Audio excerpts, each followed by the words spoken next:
Fala galera, hoje eu tô aqui com a Carol Pimentel, muita gente conhece, né, aí pelas interwebs. Interwebs da vida. E eu vou deixar a Carol se apresentar aí, falar um pouquinho o que ela faz e vamos entender como é essa vida. Processo de editor, né? Esse processo de editor. Eu sou editora, então, Aracnomutante, pra quem não me conhece, eu edito a linha do Homem-Aranha, né? Tudo que envolve a Homem-Aranha, os X-Men e Wolverine, isso tudo da Panini, tá? Tem gente que às vezes até acha que é de outras editorias, mas não, da Panini. E o processo de edição, então, é uma coisa assim, meio doida. É como se você fosse uma parte de uma engrenagem maluca, composta por várias pessoas, e você precisa ter um cuidado muito grande com tudo que você está fazendo, e eu vou contar um pouquinho aqui pra vocês como é que é. Então, eu acho que assim, eu tenho essa curiosidade, acho que muita gente deve ter, de o que exatamente é um editor? O que um editor de quadrinhos faz? Tá. Eu faço vídeo, eu edito vídeo, mas o que um editor de quadrinho faz? Como que a gente não corta o quadrinho, tá né? cortando o quadrinho ali, juntando um no outro. Eu vou contar um pouquinho então como que é esse processo. O editor de quadrinhos, a gente não escolhe o quadrinho que vai ser editado, isso vem de uma ordem de fora, é todo um processo fora, mas aí eu conto isso em outros detalhes depois, porque é um procedimento mais complicado. Mas aí, fechados os acordos, a gente já sabe o que vai lançar, a gente recebe uma programação, então eu sei com quantos quadrinhos eu vou trabalhar no determinado mês, e aí eu sei qual vai ser o conteúdo de cada revista. Então, por exemplo, a revista Espetacular Homem-Aranha, ela trabalha geralmente com 3 títulos. Então, são 3 títulos que eu vou ter que encaixar dentro da revista. Eu sabendo quais são esses títulos, a gente recebe o material original, eu separo um PDF para o tradutor e eu envio isso para o tradutor. O editor, assim, para a gente começar a pensar, ele é tipo o cara que controla uma linha de produção.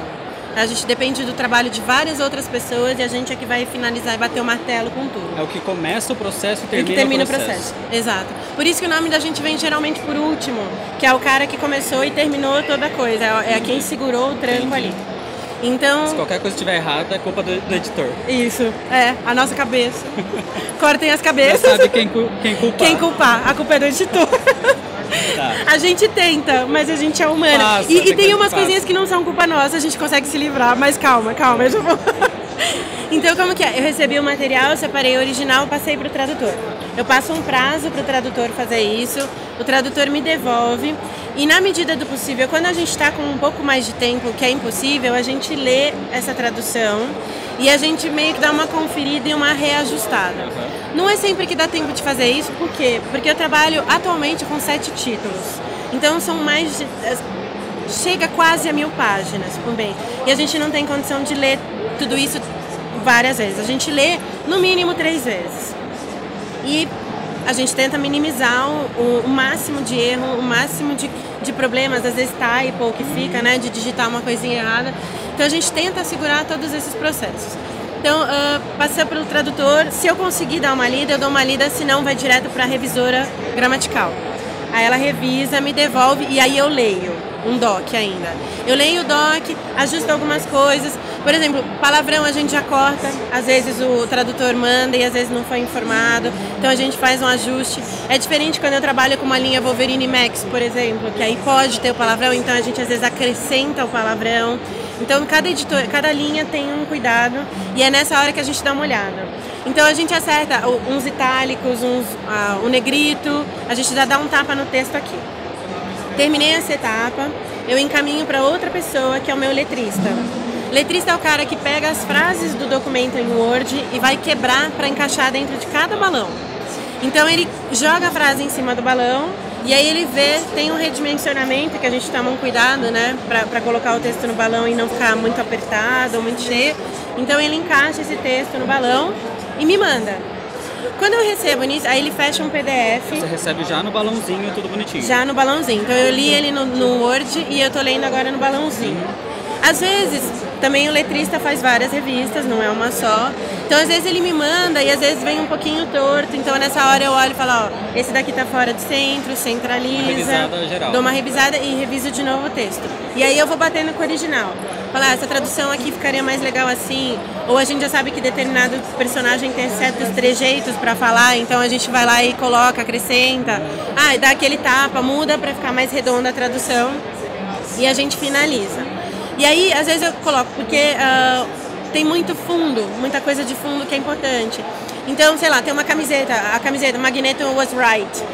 Aquilo precisa estar traduzido para a história, então eu tenho que pedir pro cara fazer o retoque. Escrever Magneto estava certo. Por isso que às vezes tem placa de cidade, ou alguma coisa assim que tá escrito traduzido. Tá traduzido, isso. Quando a gente saca que é fundamental para a história, a gente precisa colocar. E outras que já são acordos, como as ruas de Nova York, que as 72 tem um ND em cima, né? 72nd. Quando você tem isso, já é automático. O leitor já sabe que está se passando em Nova York, ele já sabe que as ruas são numeradas. Então, esse tipo de retoque a gente não faz. Mas o da camiseta, um de fundo, um outdoor que está aparecendo, os carros de polícia, ônibus, às vezes emblema em camiseta. Cara, é nessa hora que a gente vai puxando um monte de coisa para pro letrista fazer. Aí ele arruma tudo isso de novo, ele arruma os balões do jeito que eu pedi, ele troca as palavras, ele acerta o fundo. Quando tá isso pronto, ele fecha em alta e aí eu mando pra gráfica. Aí a gráfica vai me devolver um material impresso, geralmente é grande, e a gente verifica a prova de cor.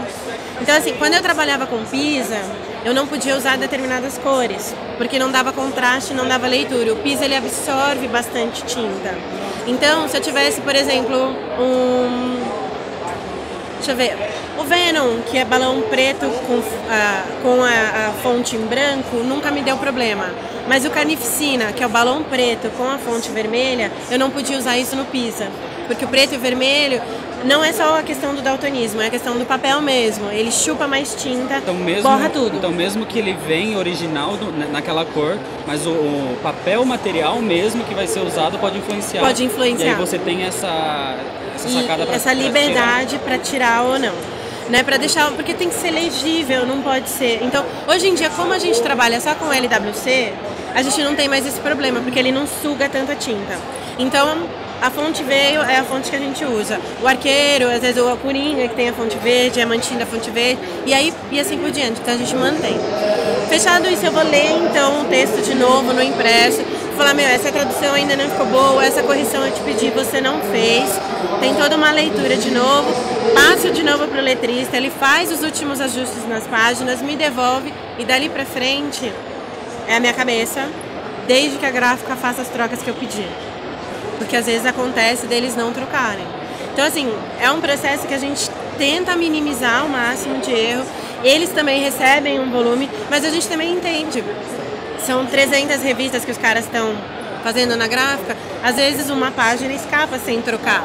Às vezes uma coisa a gente manda, mas às vezes os caras na correria também não. Então, todo o processo é uma tentativa de minimizar erros e de ajustar ao máximo a leitura para se tornar confortável. Você, então, na teoria, é responsável, né, na prática mesmo, né, é responsável do começo, meio e fim até que chega fora e chega pra mim pra ler o quadrinho. Exato. Eu cuidei de todo o processo ali. Ou administrei, né? A gente passou pro tradutor, passou pra pessoa, cobrou o prazo, volta, vem. Não tá na gráfica, não vem. Nisso, e enquanto isso tem todo um processo de capa que tá rolando. Que as capas são aprovadas fora. Então a gente precisa esperar que a licenciante, né, a Marvel, a Disney autorizem os processos. E para cada revista, para cada linha, tem um cuidado diferente. Coleção histórica, a gente produz o texto de quarta capa, a gente traduz, a gente verte para o inglês e a gente manda para os caras darem uma olhada. E aí eles questionam, às vezes, por que usou essa palavra, por que não usou aquela. Então a gente justifica. Então assim, imagina cuidar de todo esse processo com 8, 10, 11 revistas. Assim, tem que ler e reler. E cuidar do prazo e lembrar que você tem que pedir isso aqui pro tradutor, aquele cara da capa. Às vezes então atrasa, de repente tá problema Às vezes acontece um processo, demora na gráfica, às vezes é uma demora na aprovação, né? O licenciante tem um processo para aprovar e às vezes demora porque está com muitos, tem fila, tem ordem. A gráfica também tem ordem de chegada, a gráfica tem ordem de impressão. Então tudo isso é um processo que a gente tenta minimizar. Por isso que é tudo produzido muito antes. O editor é o cara que fica maluco, porque assim, eu tô trabalhando agora. A gente está em dezembro e eu estou fechando revista de fevereiro, começando a produzir revista de fevereiro. Então eu já li janeiro. Tá bem adiantado, então. Eu já li janeiro, já li dezembro e às vezes as pessoas perguntam de algumas coisas, a gente fala, meu, que mês que eu tô, aonde eu tô, que dia é hoje, e a gente olha e pra cobrar as coisas você vive meio maluco. Então por isso que a gente tem essa cara assim. Bom, então é isso, Carol, muito obrigado. Então, o que exatamente é um editor a gente já descobriu. Já entendeu? Espero ter ajudado, isso, gente, não confundido. Ajudou, né? Mas a gente volta mais logo logo para continuar conversando com a Carol sobre outros assuntos, né? Combinado. Tá, obrigada pelo convite de novo, imagina, pelo espaço. Eu agradeço. E a gente finalmente conseguiu, né? Finalmente, marcar. Finalmente. Obrigada. Se inscreva no canal, curta esse vídeo e segue nas redes sociais. Até mais. Tchau.